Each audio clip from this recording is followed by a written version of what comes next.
Today we are going to be resealing a gear case off of a F90, a 94 stroke, that originally came in for just a 100-hour, and then once I filled it up with gear oil, it started spilling out of the prop shaft seals down here. So at that point, went ahead and decided to go ahead and pull the carrier and reseal this thing. So first steps, which in this case we're going to have to very gently remove the brand new water pump kit.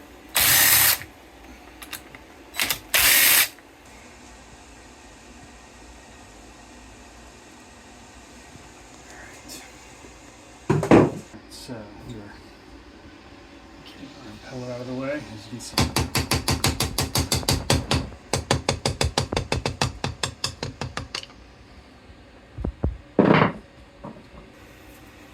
Try to walk it out peacefully with some screwdrivers. Should come right up because it's brand new and everything's been greased and cleaned. Yeah, it's coming up. All this is going right back into action if I can avoid damaging it. And our last gasket comes up now. This one. Okay, wow. Yay, good for us, good for us. All right, next we're gonna go ahead and get the shift cover out. That's these guys right here. You may or may not be able to do this without destroying the shift cover. Don't drop that. Okay, we're up. So in general, when we're doing these, the shift rods all usually, not always, can only go in one way. Now at this point, our shift rod with the linkage that goes into the shift linkage on the prop shaft is up. This is locked into the shift linkage on the prop shaft. So if you try to pull the lower carrier and prop shaft with this installed, something's going to break. It's usually this. But regardless, that's why the shift rod on a ratcheting gear case, that means it rotates when you're shifting as opposed to going up and down. That's why that has to come out. So we got to go ahead and get our retaining ring out. So the easiest way to do this, as you can see on this one,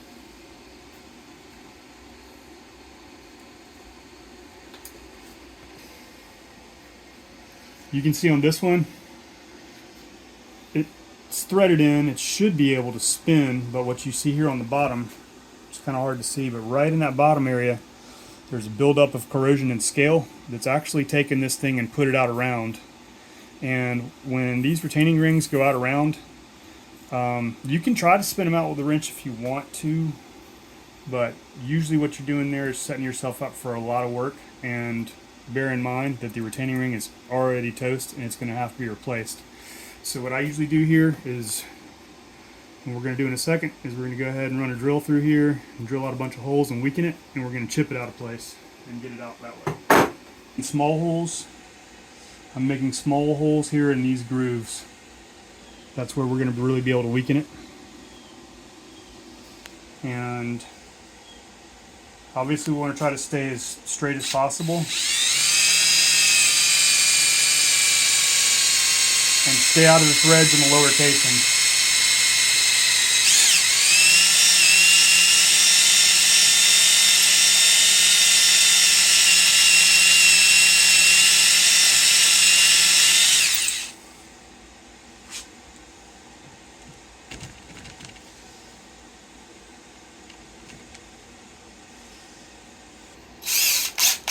Okay, as you can see here, I've gone down into the grooved parts here and run a drill bit that's about the same width, full depth, until we hit the locking ring here that's under the retaining ring. And what I'm going to do now is I'm going to run a larger bit, just basically putting a little notch in here that I can get a grip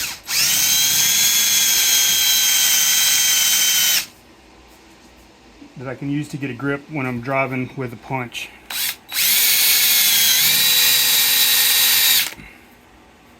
Does not need to be very deep.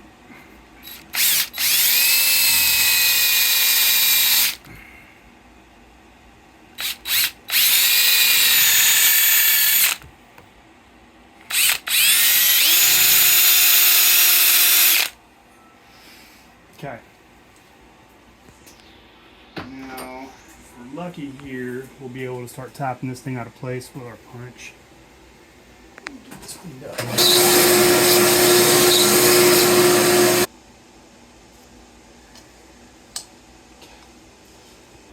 It's a great time to talk about eye protection. That is a very brittle, jacked up piece of aluminum, and it's about to get a whole lot more jacked up. And we're going to be using some very imprecise tools here, so it'd be a good idea to wear eye protection for this. But basically what we're trying to do here is just, we're trying to get it to buckle.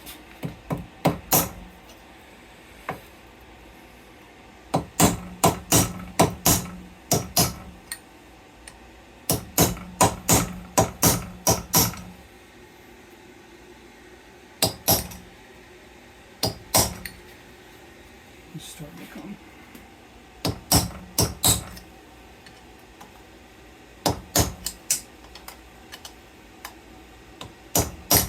That one's hard to get a hold of. Let's see here. I need to put another notch right there.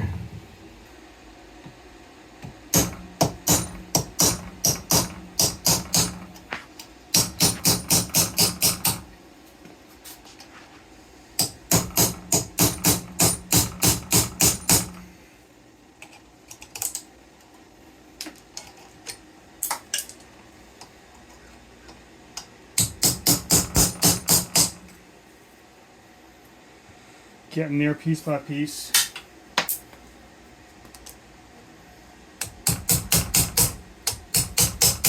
Whole thing's looking like it wants to come out, which would be great.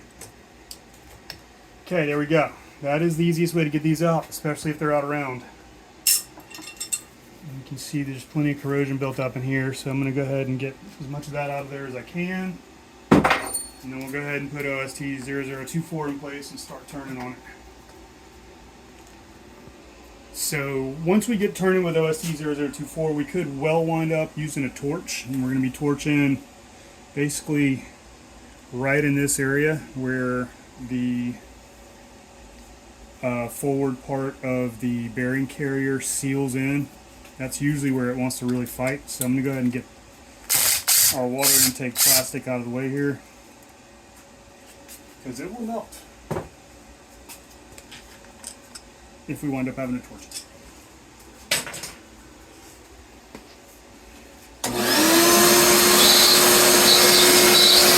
Here, go ahead and get this guy out of the way. As you can see, we didn't mess it up too bad with the drill bits. I've done better, and I've also done worse. All right, now this thing's ready to come out. So I'm going to go ahead and get 24 mounted in place, and then we start turning. So this is OST0024. It's our bearing carrier puller, or bearing housing puller. And what we've designed it to do is we're using the prop shaft, which is locked in via the pin that holds the clutch dog and everything together, to pull the entire assembly out. Because at this point, if I'm doing seals, I want to get in here, inspect gears, inspect clutch dog, inspect pinion, make sure we got everything in good shape, and get a chance to clean it up before we slap new seals in it.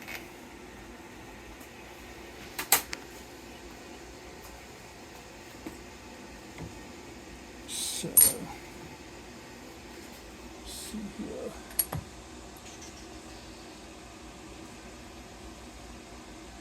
Just trying to get it centered up here. The best way to center it.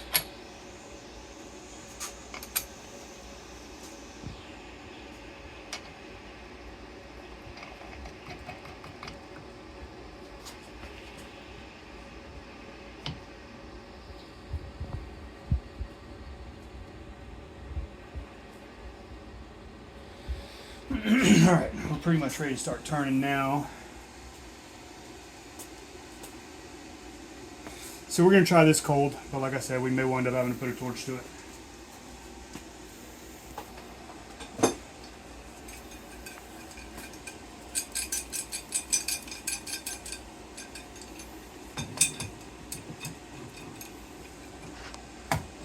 So at this point, it's always worth another check to make sure you got anything that can interfere with this out.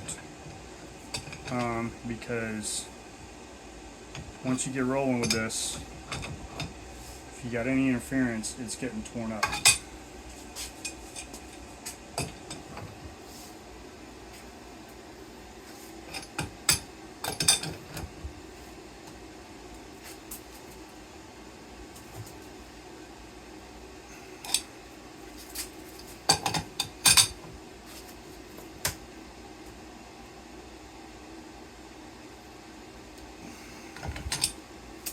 And I can feel we're going to wind up putting a torch on it.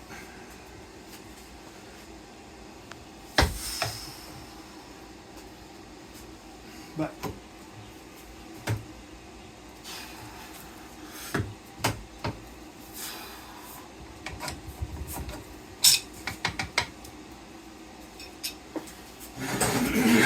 now's also a great time to talk about leverage.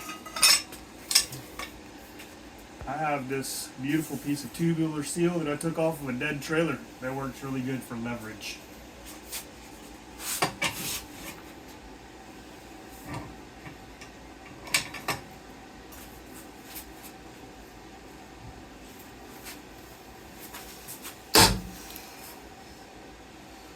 That should be, hopefully, that sound, that popping sound, should be a ring of scale that just broke loose, because the thrust washer that holds everything in there, that thrust washer is going to basically scrape everything out there on the way out.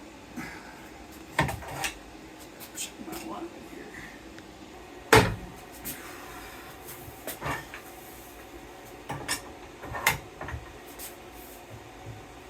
Yeah.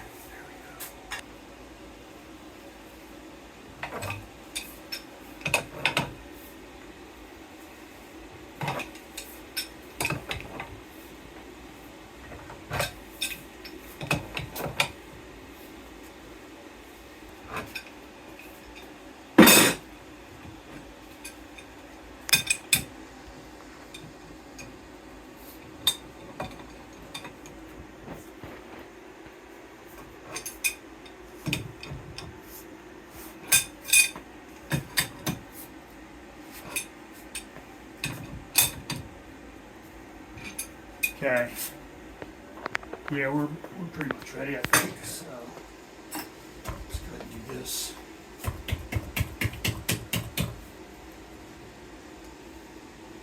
Okay, there's a little keyway thing in here that we do not want to lose. It usually comes out with the carrier. I'll show it to you in a second. You might be able to see it right here. Keyway is right there. It is a little tiny key, rectangular piece. Don't want to lose that. It's hard to see because of our lighting. But, okay. Just go ahead and bend this way a little bit. So I'm going to try to catch our little keyway in case it wants to come loose.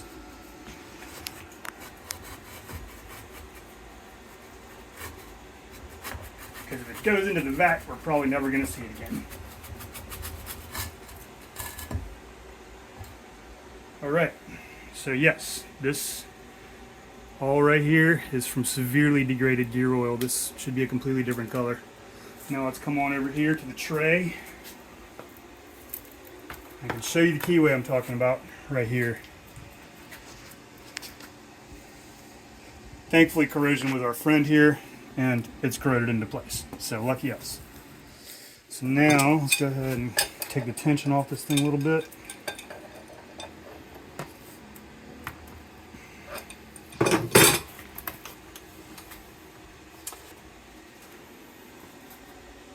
Good bit of corrosion on here, but all this discoloration. So for perspective,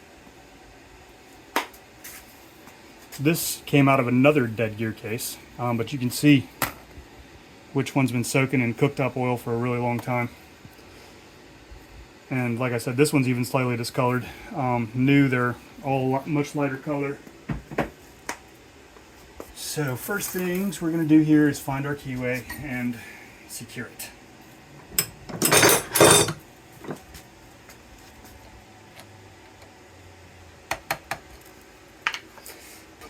Ooh, wow, this is a mess. See, we got our clutch dog.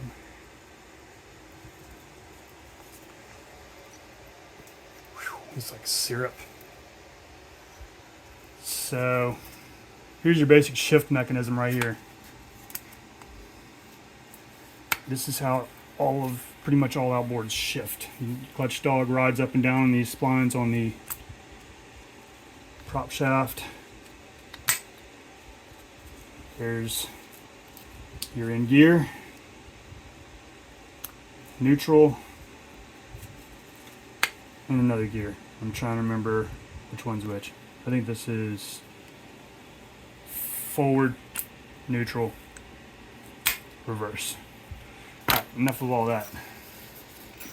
Wow, this thing's put in a shift, man. This had a lot of water in it at one point. So it's gonna get some of the joy juice.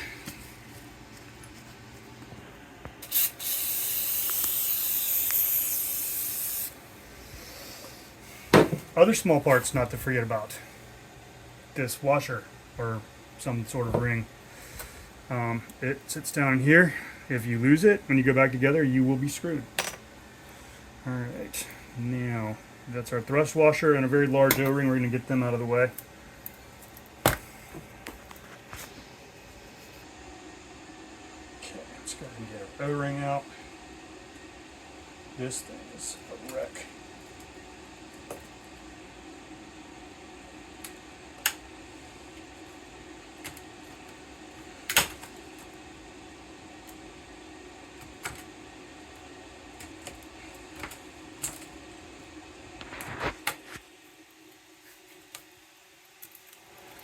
What I'm hoping to not have to do here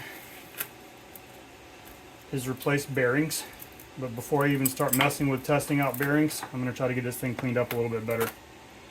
Because I don't want any of this junk to find its way into the bearings, which are probably already a little messed up. So take this and wipe it off.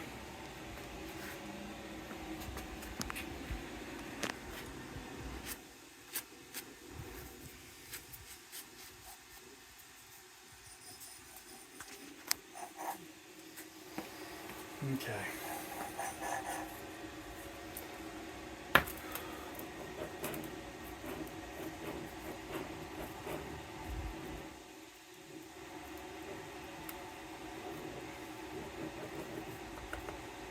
Not loving the way that feels, but I've also felt worse.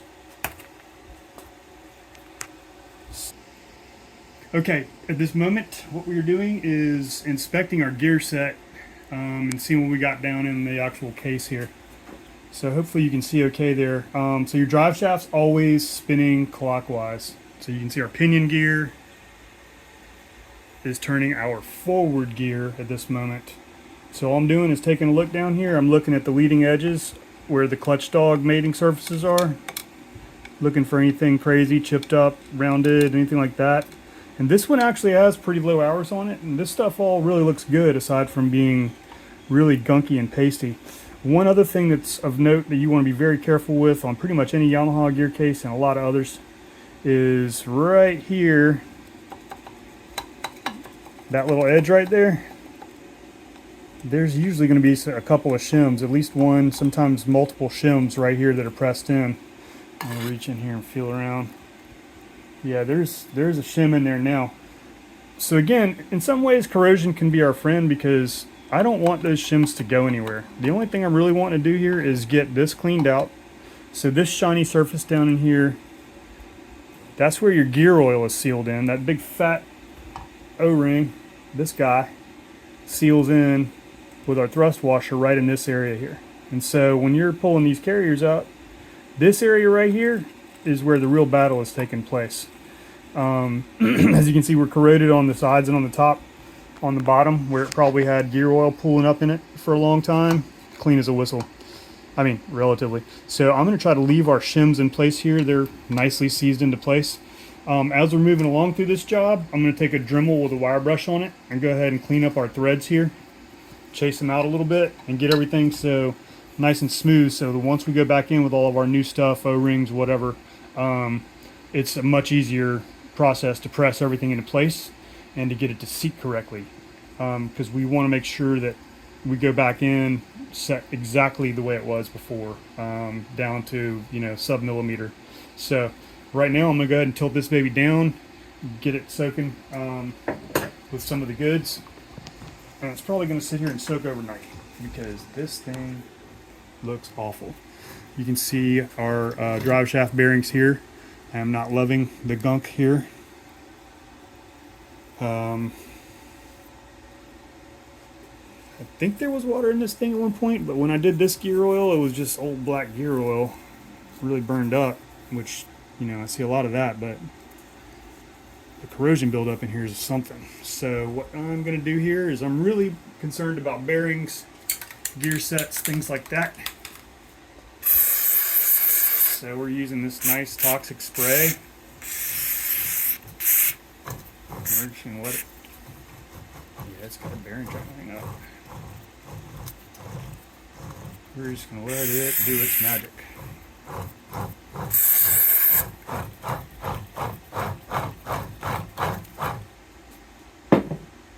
I'm hoping that's not a bearing trying to hang up. It's just what my instinct was telling me.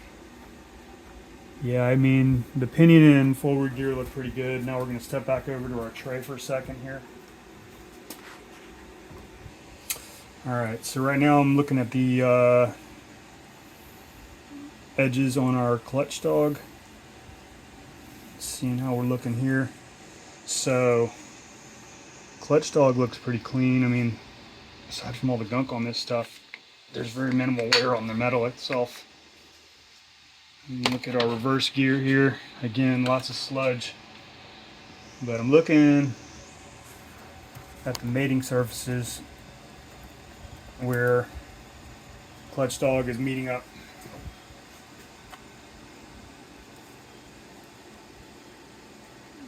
Let's see here. So this is reverse gear. So when you are in reverse, clutch dog, your shift rod actuates linkage here, pushes the clutch dog back to engage our reverse gear.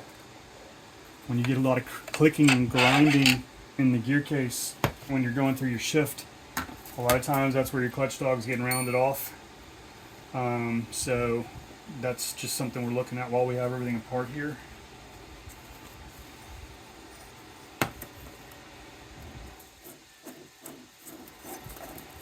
Not loving that bearing, but I've dealt with worse. And I know what the budget is for this job, so it's going back into service, more than likely. Now I'm just checking our roller bearing down in here. I don't know if y'all can see that. We're gonna get a better look when we pull these seals. This guy feels really good. Okay. All right, now we're ready to get our seals out of here, get this thing cleaned up the rest of the way, and start putting new parts on here and put it back together. See how it does. All right, so we've got our prop shaft seals out here, and that is the last bit of the seals and everything that's coming off this carrier. So the next steps, we're going to go ahead and just clean up our seal surfaces here. You can see our roller bearing down in here. Everything's really stained a dark color, but it feels pretty darn good. The bearing here is cleaned up a little bit.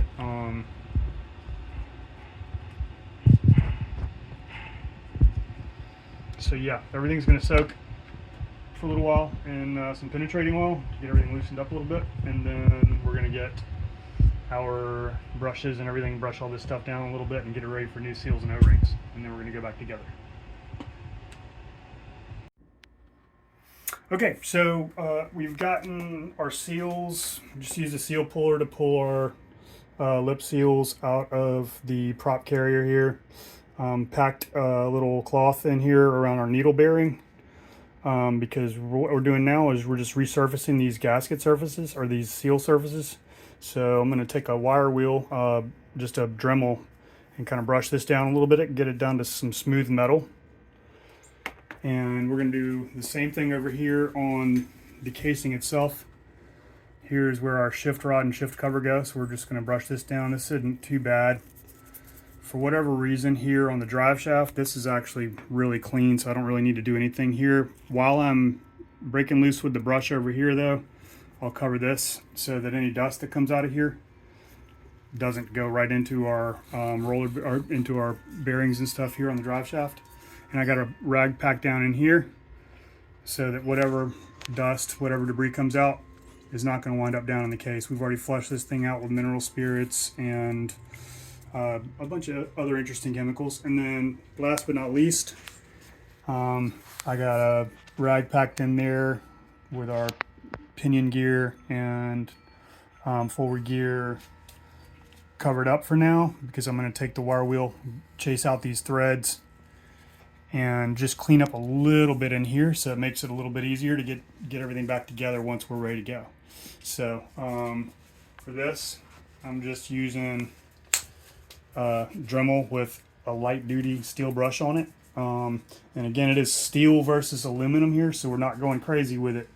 What I'm strictly doing is just knocking down any stuff, any scale buildup that's like really, you know, looks like it's going to be in the way of setting our seals properly. So we're not trying to go down and start etching into the metal and taking metal out. We're just getting it cleaned up enough to go back together nice and smooth and seal up. So without further ado, I'm going to go ahead and get on that now. You can start anytime.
Okay, so got our surfaces nice and clean. I'm just wiping them out right now. And then we're going to start putting seals and stuff and get everything going back together here in just a few minutes. And basically you just want to get everything where it's smooth to the touch. For our purposes, that's going to be just fine right there. Go ahead and wipe this guy out.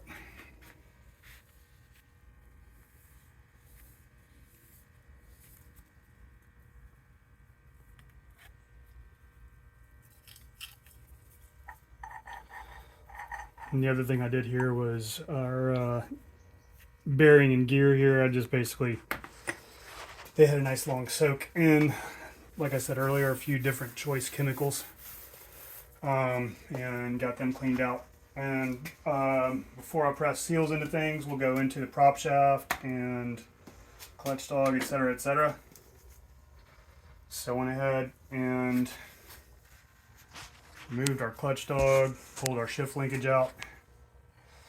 And if you are replacing, if you're doing this teardown because you're replacing a bent prop shaft, well, here's how I normally do these. If you're replacing a bent prop shaft, here's the basics on how to do this. There's going to be different types of linkages and different types of setups, but pretty much all of them are going to have a clutch dog pin, linkage, normally with bearings in there for a detent.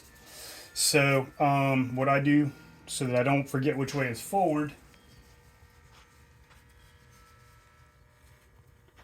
is this spring you see right here when we set everything back into place, that spring is going to be down in this groove.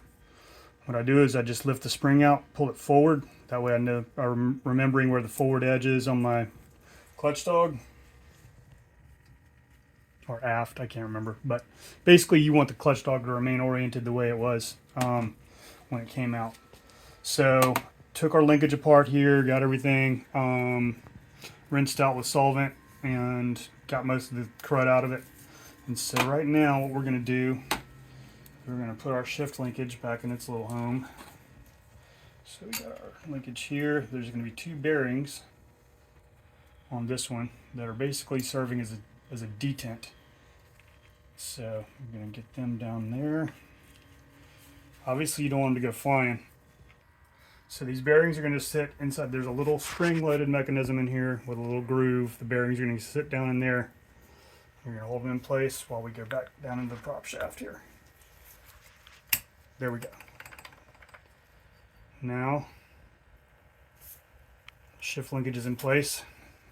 Got our alignment right there where it's ready to be pinned. So we're going to go back on with our clutch dog now.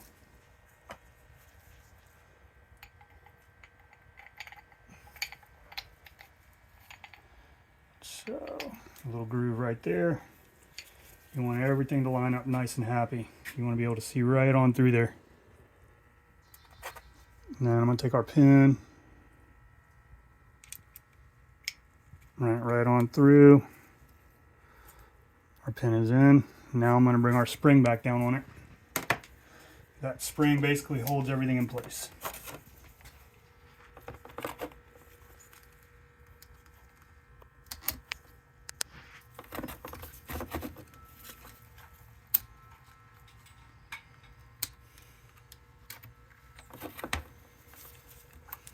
Whatever you do, don't bend the spring. You want to keep it, because it's always going to be one of those parts that's only available in Japan. So we got it a little bit overlapping here. I'm just going to clean that up. Where are we overlapping it?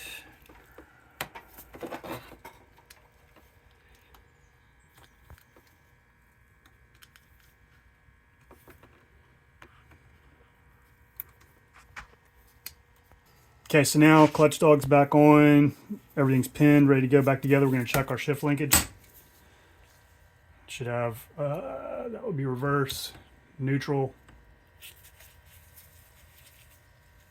forward. Nice and clean. And this guy's about ready, actually, yeah, it's fully ready to go back in. For our little ring that we mentioned earlier in the video. Now this is ready to go back into the carrier and into the gear case. So right now what I'm going to do is press in our prop seals, put our new gigantic O-ring on here, and then we should be ready to go. All right, so pulled our shift rod, shift cover apart, replaced our shift seal here. This one's real easy to do. You can just pry it out with a screwdriver. Just don't nick up the cover. Pry it out with a screwdriver. You can press the new one in by hand. Real easy. Then we're going with our shift cover O-ring. And now our shift rod assembly is ready to go back. On all of these, I use a little bit of anaerobic gasket maker. A very, very thin film is all you need.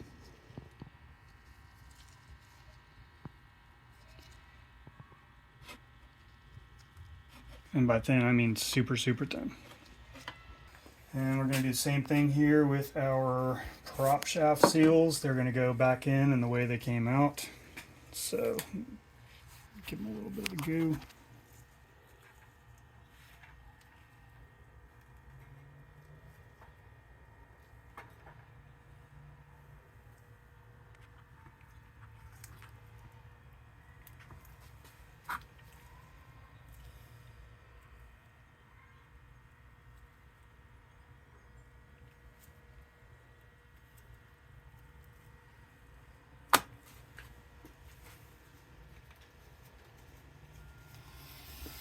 Now with regards to pressing those into place, you can use a whole bunch of different things.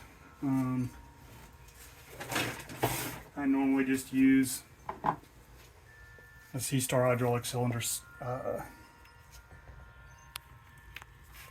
cap because it's about the right diameter. Won't nick up the surfaces too much. And what we don't want to do is scratch the interior of the carrier when we're going in with the seal. Okay, that one's down.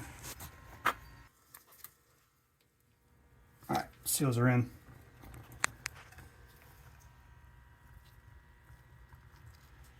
So now we are ready to put the carrier back in. Yeah. Yeah, I like that. Okay.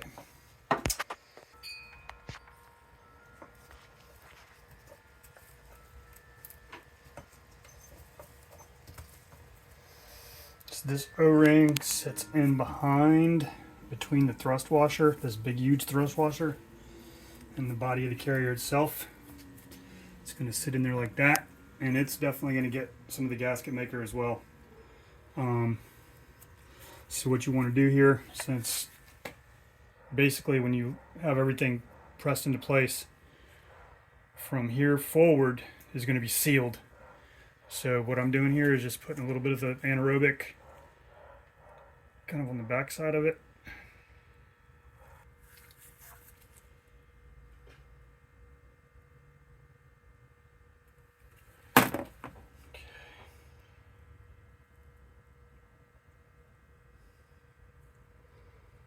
Press that in a little bit behind the O-ring.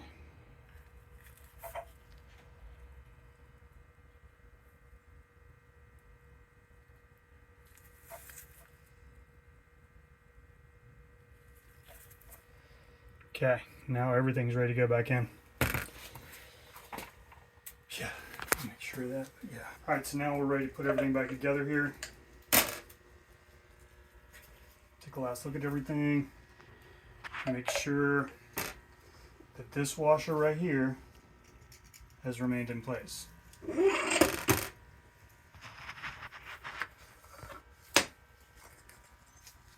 Okay. Remember our keyway from earlier here. That is going to be facing straight down to earth. And then we're just going to walk her on in.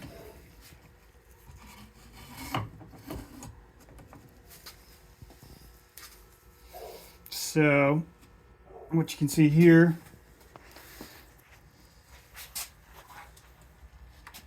there's a groove in the casing and a groove for the keyway.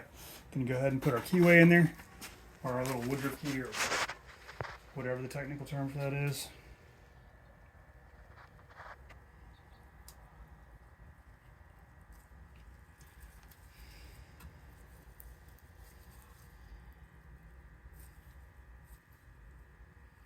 Okay, and as we move everything further into the casing here, everything's going to start lining up and pressing into place.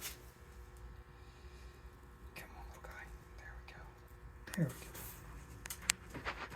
go.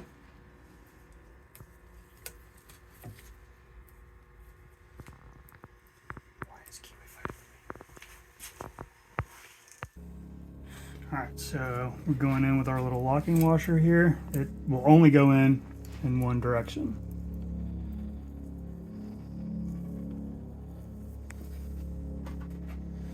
See how much we can get our retaining nut to bite here. If it doesn't want to go, then we're going to need to probably pull it back out and drive the carrier in further by hand.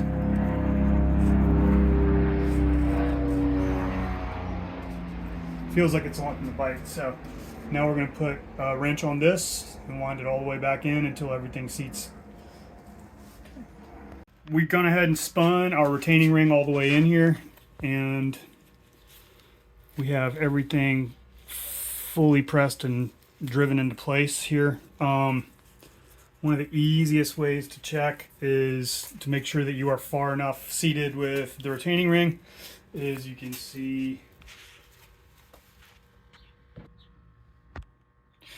right here the bevel on the casing. Usually the retaining ring is going to seat right about there.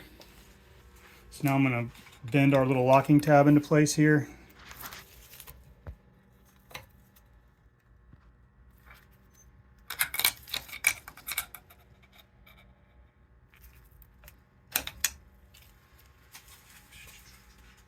Where is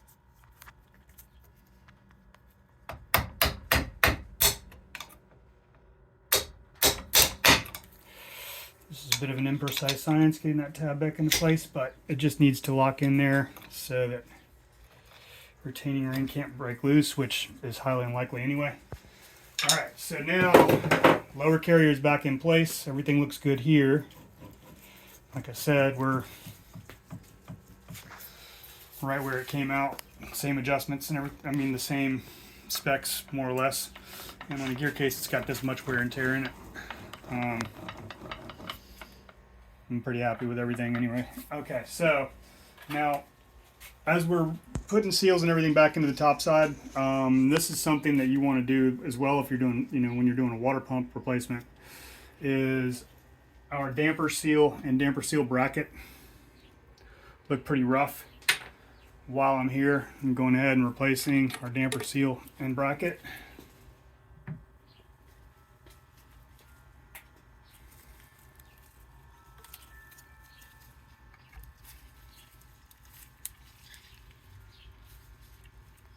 All right, now, next thing I'm going to do is go ahead and pop our shift rod into place without the shift cover on it. And it's only going to be able to go in one way. There's absolutely no two ways to do it. There's one way. It'll go in one way and it'll lock into place one way, and then you test shift. So again, you can see here, this is having to fit through a tiny little groove. So you bring it down like that. Once it drops down, that first little drop, then we're going to give it a little twist and it's more or less locked into place. Now we're going to check shift.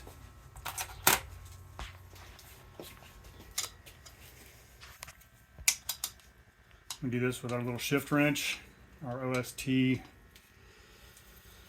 think this is actually OST 0001. I think this might be the first thing we ever made. So we are going into forward gear now, and we're making sure we're engaging our prop shaft and everything's nice and clean on the shift. You can see everything's spinning good here. Come back to neutral. Spin our shafts. They should not be locking into each other. Now let's go to reverse. That's all really nice and smooth. So now I'm going to go back to neutral.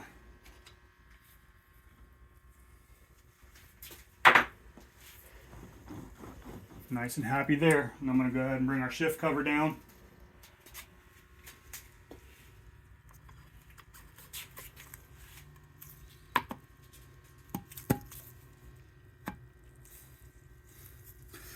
And again, a lot of times when we do these, it's real easy to bang these things up.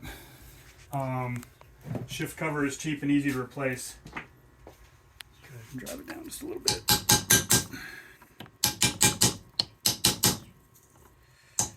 Most Yamaha dealers will stock these, but they don't stock it. It's a couple days to get it off like Boats.net or something. Now our shift cover bolts go in.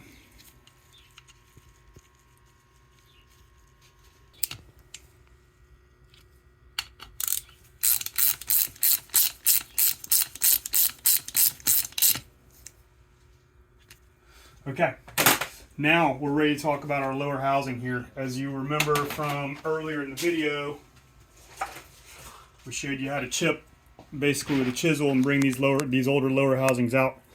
These things corrode out like crazy on some of these older motors. When you're talking about the 92 strokes and any of the 2 strokes that use this lower housing, and a lot of the lower horsepower 4 strokes use this housing.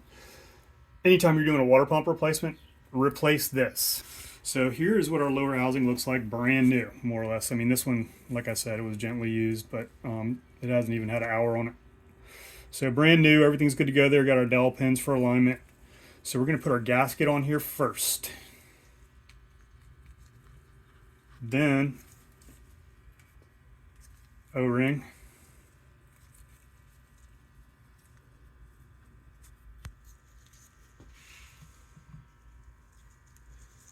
And a nice little thin film of grease.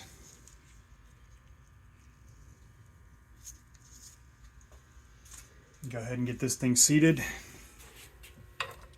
Now while we are seating the lower housing and we're aligning the lower housing and its little gasket, I'm going to go ahead and drop a bolt down in there just to keep our alignment, because I don't want to have to press this lower housing into place and then once it's smashed into place have to realign the gasket, because as you can see it's very brittle and very easy to tear. This one may want to fight. That is not unusual. There we go. Now it's down. So now you can see our gasket, our lower gasket, lower housing, everything's lined up nice and perfect.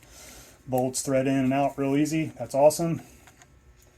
Now we're ready to go back on with the rest of our water pump kit. Bottom side of your wear plate. This last gasket which you get in your kit will go on the top side of the wear plate.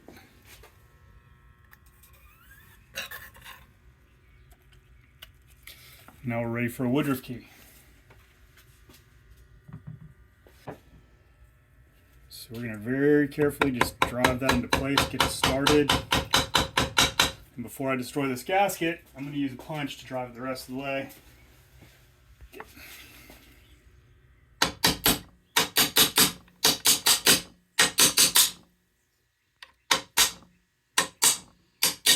Okay. Now we are ready for our impeller. All right. There's a little notch on your impeller there. You're going to line that up with your woodruff key.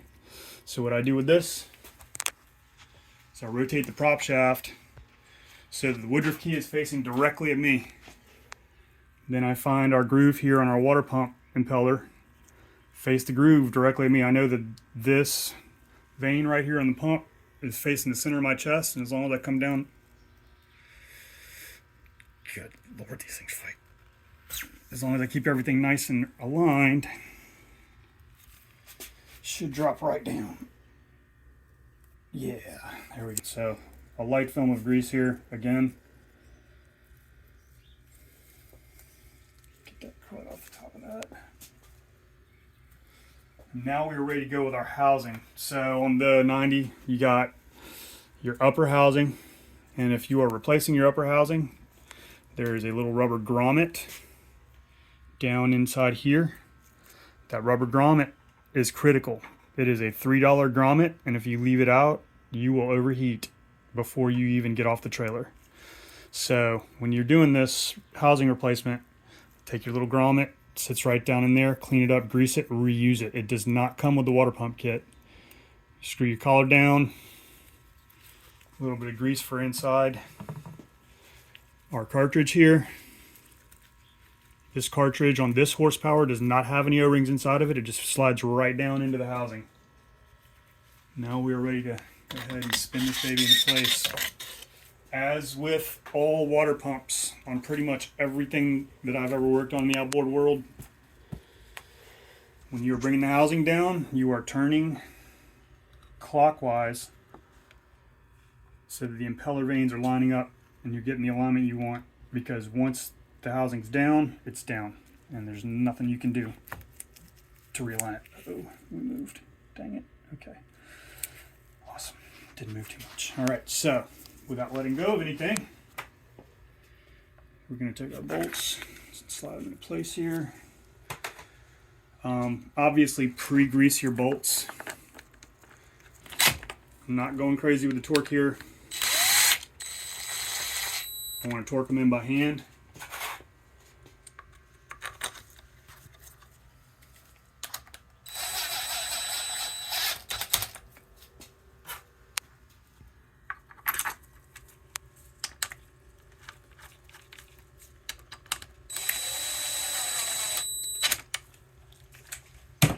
So from here, I'm turning them by hand.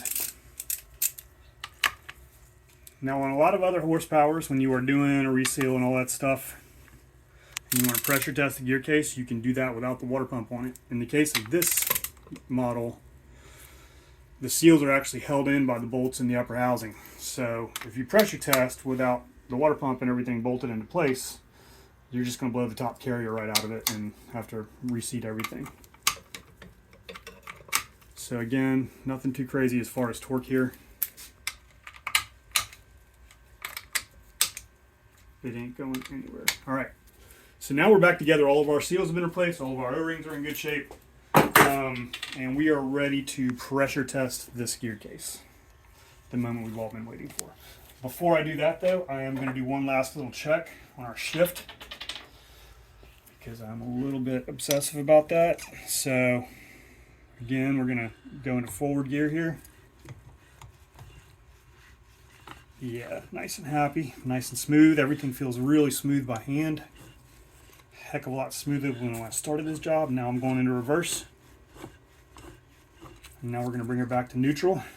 Check our prop shaft, make sure everything's good to go, and it is. All right, so now it's ready for a pressure test. At this point, we're pressure testing this thing.